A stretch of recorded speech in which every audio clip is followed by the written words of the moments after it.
கோவையின் முக்கிய குடிநீர் ஆதாரமான பில்லூர் அணையின் நீர்மட்டம் வெகுவாக குறைந்து வருவது கோவை மக்களை கவலை கொள்ளச் செய்துள்ளது.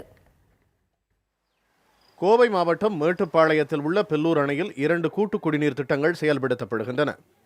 இதன் மூலம் கோவை மற்றும் திருப்பூர் மாவட்டங்களைச் சேர்ந்த சுமார் 20 லட்சத்திற்கும் மேற்பட்ட மக்களுக்கு தினசரி 1.5 கோடி லிட்டர் குடிநீர் வழங்கப்பட்டு வருகிறது. ஆனால் இந்த அணையில் தற்போது 1 TMC தண்ணீர் மட்டுமே உள்ளது. பில்லூர் அணையினுடைய நிலவரம் இன்றைக்கி ரொம்ப மோசமாக இருக்குது. கிட்டத்தட்ட பாதி அளவுக்கு சகதியும், அந்த சகதியில் பிளாஸ்டிக் பாட்டில்களும் பிளாஸ்டிக் கழிவுகளும் தான் இருந்துகிட்ருக்குது. அதனால் தேங்கி நிற்கிற நீர் இந்த பிளாஸ்டிக் கழிவுகள்னால் மிக மாசடைந்து கிடக்கிறது. கோவை மாநகர மக்களின் குடிநீர் தேவையை பூர்த்தி செய்து வந்த சிறுவாணி அணையின் நீர்மட்டம் 0 அடியை எட்டிவிட்டதால் பில்லூர் அணையில் உள்ள தண்ணீரே குடிநீர் பற்றாக்குறையை ஓரளவு சரிக்கட்டி வருகிறது.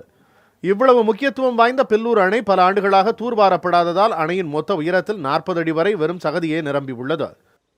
அரசாங்கம் உடனடியாக நடவடிக்கை எடுத்து பிளாஸ்டிக் கழிவுகளையும் சேரும் சகதியையும் அப்புறப்படுத்தி பில்லூர் டேமில் முழு கொள்ளளவு நீர் தேங்குவதற்குண்டான ஏற்பாடை உடனடியாக நடவடிக்கை எடுக்கணும். கடந்த பருவமழை காலத்தில் 3 முறை நிரம்பிய பில்லூர் அணை இந்த ஆண்டு 1 முறை கூட நிரம்பவில்லை. இதனால் அணையை தூர்வார வேண்டும் என்ற கோரிக்கை வலுத்துள்ளது. புதிய தலைமுறைக்காக மேட்டுப்பாளையத்திலிருந்து செய்தியாளர் சரவணபாபு.